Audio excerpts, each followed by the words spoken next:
Bonjour, dans cette vidéo, je fais un montage très petit, très simple. Je prévois que ça devrait prendre entre 20 et 30 minutes au total. Et je vois que le montage va comporter un buzzer, deux transistors, une photocell. Donc, ça va peut-être s'apparenter au fameux buzzer que je fais dans mes cours avec mes élèves à l'école. L'objet le plus agaçant au monde pour tout le monde, sauf la personne qui le tient dans ses mains.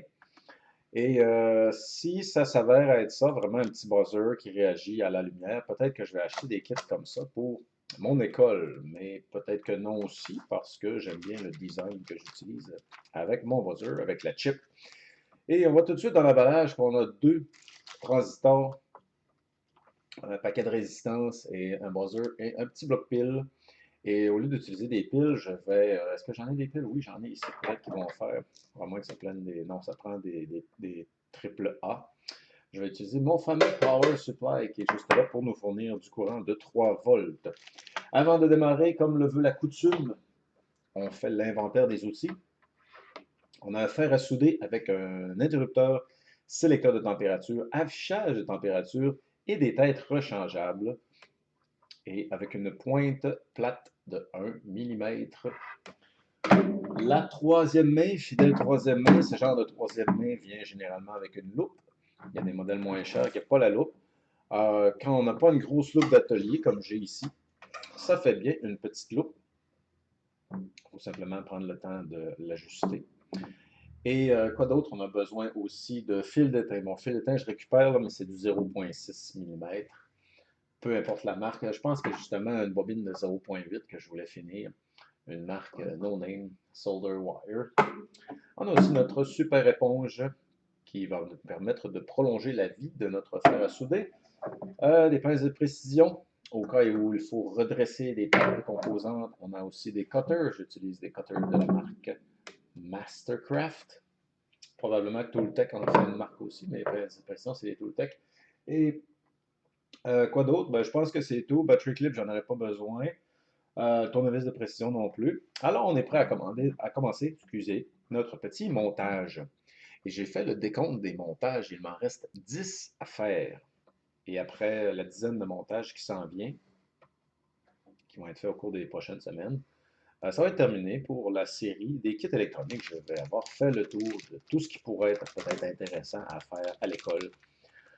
Parce que le but de la série de vidéos sur les kits électroniques, pour moi personnellement, c'est de découvrir différents kits disponibles sur le marché et lesquels que je pourrais utiliser avec les jeunes à l'école, au lieu d'acheter des pièces et de monter les kits moi-même, ce que je peux faire aussi. Mais le problème principal que j'ai, c'est les perforated circuit boards. Des petits boards comme ça, c'est parfait. Pour le prix que ça coûte seulement quelques dollars de pièce. Et on a tout ce qu'il faut et on a des magnifiques petits circuit boards. Au lieu de les faire soi-même, au lieu de tout souder sur la chip, comme je faisais au début dans mes premiers parascolaires, on soudait tout sur la chip. Alors, on va y aller tout de suite avec le première composante. Alors, on est à 3 minutes 30 et le montage commence. Notre première composante va être un buzzer. Et parfois, les buzzers ont un petit autocollant dessus, mais là, vous voyez le petit signe plus. Et alors, c'est clair que ça n'a pas le choix qu'on le met là. La température du fer à souder aujourd'hui va être 265 degrés Celsius. Le bon vieux classique. Alors, on appuie sur ce bouton. On attend quelques secondes et là, ça clignote pour indiquer qu'il faut attendre. Et j'ai utilisé de la super colle pour coller parce que l'embout ici sortait. Donc, ça démontait. Alors, je l'ai collé à la super colle. C'est encore un petit sticker ici. Wink. OK. Alors, notre fer à souder devrait être maintenant prêt et on va effectuer le premier montage. Il y a certaines composantes, pour certaines composantes, je vais laisser le montage sur la table parce que c'est pas pratique d'utiliser les pinces crocodiles, utiliser la troisième main. Et c'est tellement gros que je pourrais me passer de la loupe, mais je préfère utiliser la loupe car ma vue ne s'est pas améliorée avec l'âge. D'autres choses s'améliorent, mais pas la vue. Voilà. OK, maintenant, après avoir fait une seule soudure, on peut placer le montage dans la troisième main. Et on va essayer de se mettre une meilleure table. Oui, je sais, la craque dans la table et tout ça, là, c'est pas aussi top luxueux que j'aimerais, mais ça fait quand même. Et j'ai commencé à ramasser en date d'aujourd'hui, le 23 septembre 2023, j'ai accumulé les fiches d'inscription pour le parascolaire. Oups, bon, bravo. Ça, c'est vraiment bravo, bravo, oui. Oui, on applaudit. J'ai fait refondre l'éteinte, le gadget est tombé. Bon, qu'est-ce qu'on fait dans ce temps-là? OK, on a bouché un trou, voulu ou accidentellement. Qu'est-ce qu'on peut faire? Bon, on peut tout simplement envoyer de la chaleur dessus. Et, ouais. OK, c'est bien placé. On va souder l'autre à la place. À la place de faire des bêtises. Comme les enfants à l'école qui font des bêtises. Mais... c'est mieux un enfant qui fait des bêtises que des adultes qui font des bêtises. Ça, c'est insupportable. Bêtise. La bêtise humaine.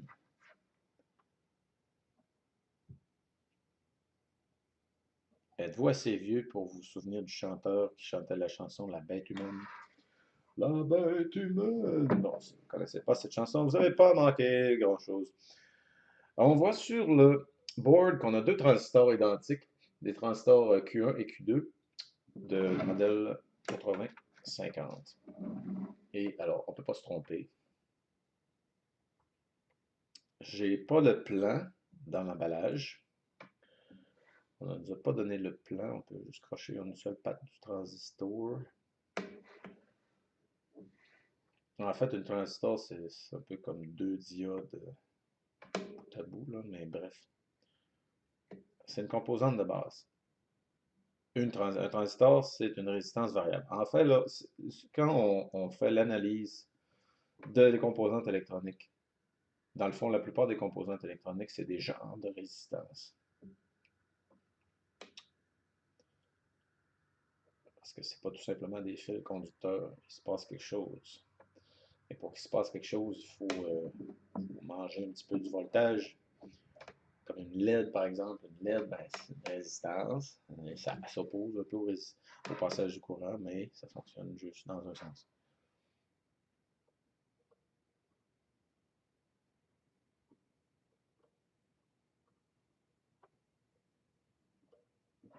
Oui, nous sommes encore dans un garage. Parfois, on entend des bruits qu'on peut entendre dans un garage. C'est la vie. C'est pas tous les gens qui ont des beaux sous-sols finis pour se faire des studios d'enregistrement à l'épreuve des intrus. Un jour peut-être. OK, nos transistors sont installés. Et tout de suite, on va falloir faire la petite coupe de cheveux traditionnelle.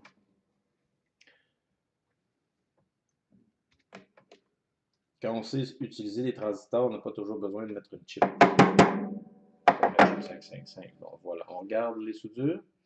Alors, il ne semble pas avoir de faux contacts de court-circuit. Il n'y a rien qui touche ou ça ne devrait pas toucher. C'est super beau. Et on voit bien que c'est des 80-50, c'est indiqué dessus. Bon, maintenant, on va y aller avec le trim pot qui va certainement régler l'intensité, le niveau où le circuit va réagir. Donc, j'imagine quand il y a de la lumière, je pense que c'est quand il y a de la lumière, ça allume, ou quand il n'y a pas assez de lumière, ça allume, ça fait un bruit. Alors, c'est ce qu'on va voir, et le trim pot va pouvoir ajuster. Donc, si on dit qu'on veut que ça réagisse quand il y a juste un petit peu de lumière ou quand il y a beaucoup de lumière, trim pot, qui est aussi une résistance variable. Et on peut la faire varier à l'aide de petits tournevis de précision. Alors, j'y vais avec le trim pot, beau petit gadget.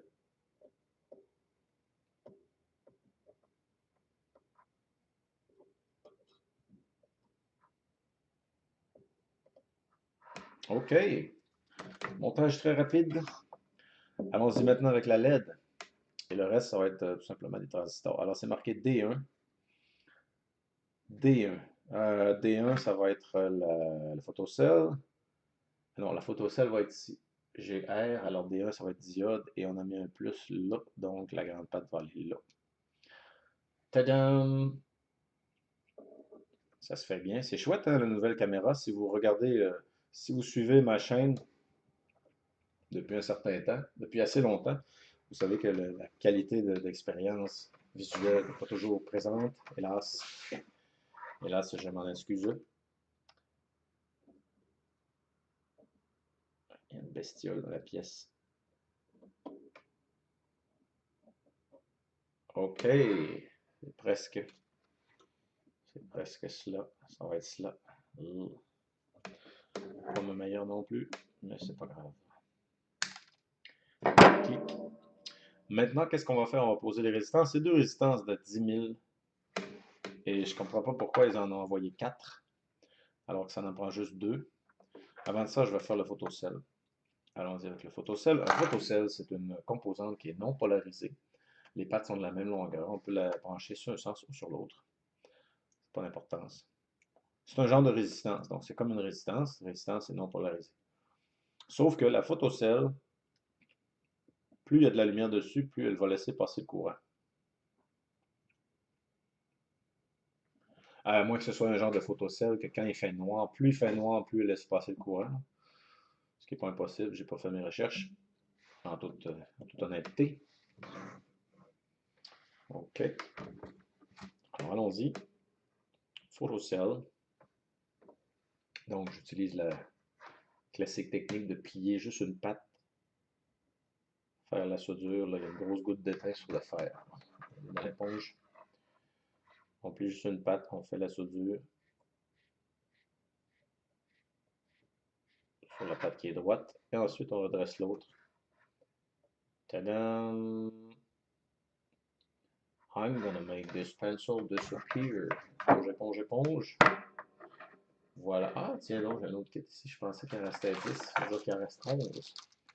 Ça va être quoi, lui? Je me demande bien qu'est-ce que ça va être. Il y aura des relais. Ça veut dire qu'il me reste 11 kits à faire. Ça va être la fin de la série. Parce que, à moins que j'en trouve un que je n'ai pas fait encore dans mes recherches, puis qui a l'air intéressant. Mais des gadgets qui font juste allumer des LED. J'en ai assez fait, merci. OK, alors ça va là, ça va là, photocell. Tadam! Maintenant, deux résistances de 10K. Au lieu d'écrire 10 000, ce qui prendrait de la place sur le board, on utilise simplement la lettre K qui veut dire kilo. Donc 10 kilos, comme kilomètre, 10 000 mètres. Hein? Mais vous savez tout ça déjà. Alors allons-y avec le petit testeur. Oh, c'est vrai, je n'avais pas présenté mon testeur. Mon testeur que j'ai acheté quand j'étais en voyage, c'est un Mastec MY68. Je fais des sons, on est à 99 100. Hein? Ils nous ont envoyé deux résistances de 100 ohms. Alors, celle-là va être 100. OK. Des résistances de 100, tiens. OK. Sure. Sure thing, buddy. On va laisser faire les résistances de 100. On va aller voir celle-là. Parce que le board nous dit 10 000. 9,99K. OK. Ça veut dire 990. Parfait. Alors, allons-y avec les deux résistances de 10 000. Ce qu'on appelle la tolérance, c'est le pourcentage de précision. Par exemple, si on achète des résistances résistance de 100, puis il y a une tolérance de 4, c'est-à-dire qu'ils vont peut-être aller jusqu'à 104 ou descendre jusqu'à 96. C'est pas obligé d'être exactement précis, là. On peut faire des recherches aussi, essayer les résistances une par une, jusqu'à temps de trouver celle-là qui est exactement la résistance qu'on veut, exactement le ohms qu'on veut. Et allons-y pour l'avant-dernière composante. Après ça, ça va être le fil d'alimentation. OK, j'ai pas redressé la patte, mais c'est pas très grave parce que les composantes sont pas trop proches l'une de l'autre.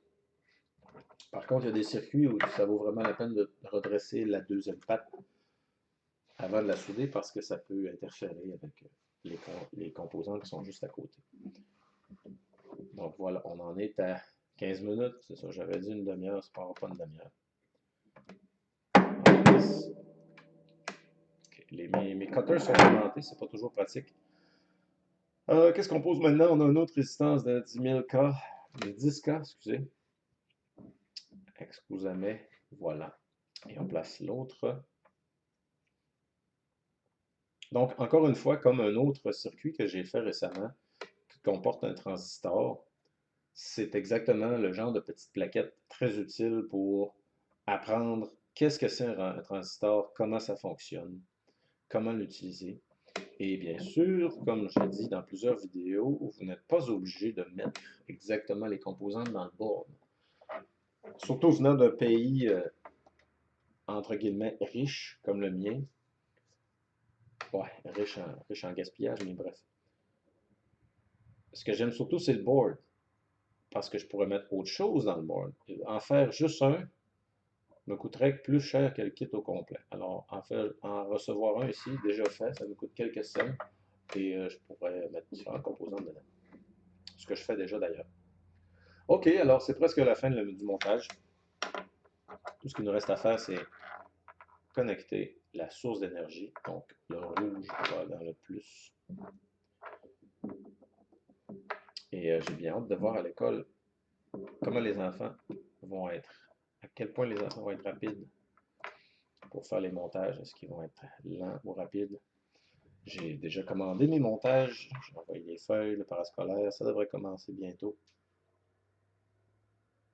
J'ai au moins 2 montages électroniques qui sont prêts à faire. J'ai reçu des paquets les détecteurs de métal, j'en ai acheté un paquet. Et pas d'autres. Le buzzer, j'en ai une vingtaine. Donc on va être prêt. Et j'ai très hâte d'essayer ce petit gadget-là. Board bleu. Ceux-là, ils sont verts ou noirs. Celui-là, il est bleu. OK. Un beau bleu en plus. Youp. Okay, là, je regarde comment c'est. C'est pas trop moche. C'est pas trop moche. Ça devrait faire. Allons-y. Dernière soudure. OK, alors à 17 minutes 44 secondes, on avait commencé à environ 3 minutes. Donc, disons une quinzaine de minutes peut-être pour faire notre montage. OK. Oui, la coupe de cheveux finale. Peut-être qu'un jour dans le futur, je vais refaire ces montages-là dans un meilleur studio avec une table qui n'aura pas de craque dedans. OK, alors voici le montage. Et on a besoin de 2 piles AA que je n'ai pas. Et c'est pour ça que je vais utiliser. On va fermer mon fer à souder avant. Éponge. Fait dodo. OK, j'ai mon power supply ici que je peux rapprocher un petit peu. Et maintenant, power supply. OK, donc on va mettre positive va aller ici. Changer de caméra.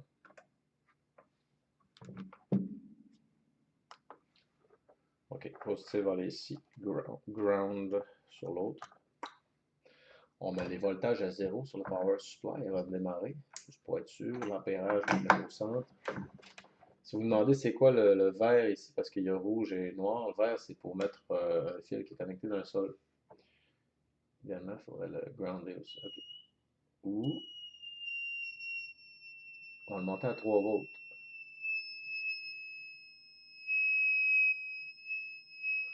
OK. Je cache la photocell dans l'obscurité. Il n'y a pas de son. Quand il y a de la lumière, ça sonne. Quand il y a de l'obscurité, il n'y a pas de son.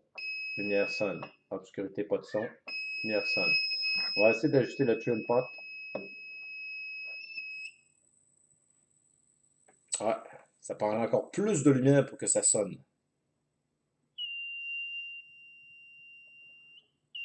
OK, là je le mets comme ça. Je ferme ma lumière ici.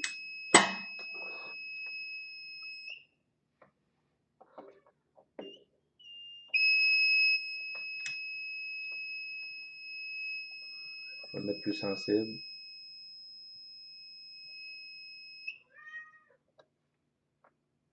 Quand il fait noir, il allume, c'est ça?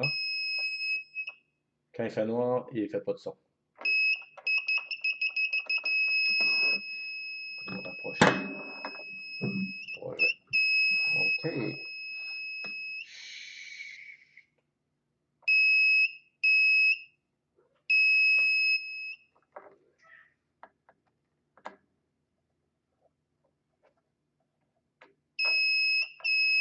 Donc, j'ai un petit trim pot que je vais pouvoir ajuster le degré d'obscurité nécessaire pour que ça arrête. Donc, supposons que je ferme ma lampe ici. Il ne fait pas assez noir. Je vais ajuster comme ça. Tiens. Je fais juste mettre ma main au-dessus. C'est assez noir. Donc, plus on visse, plus ça va fermer rapidement. Ou vice-versa. Enfin bref. Donc, l'application de ça, ça pourrait nous indiquer quand la lumière frappe le photocell. Mais ça pourrait être aussi autre chose que de la lumière. Au lieu de brancher le photocell, on pourrait connecter un potentiomètre ou on peut connecter une autre composante. Au lieu d'être le buzzer qui est là, le courant pourrait circuler dans d'autres choses. Au lieu d'avoir cette LED-là de couleur, on pourrait mettre une autre LED de couleur. Peut-être jouer avec les résistances aussi. OK, il n'y a pas vraiment d'erreur. SRE, on pourrait monter tout ça sur un petit breadboard et s'amuser à modifier, à personnaliser le petit circuit. Alors, c'est tout pour aujourd'hui. C'est un petit circuit. Et ce que le circuit fait, c'est que quand il détecte de la lumière, il déclenche son alarme avec une petite LED. Donc, on a double alarme. Si jamais le buzzer ne fonctionne pas, on a la LED pour nous indiquer l'alarme. Si jamais la LED ne fonctionne pas, on peut entendre le buzzer. Et tout ça basé à partir de deux bons vieux transistors bien ordinaires. Et sur ce, je vous remercie et je vous souhaite une très belle fin de journée et rendez-vous au prochain projet. Salut!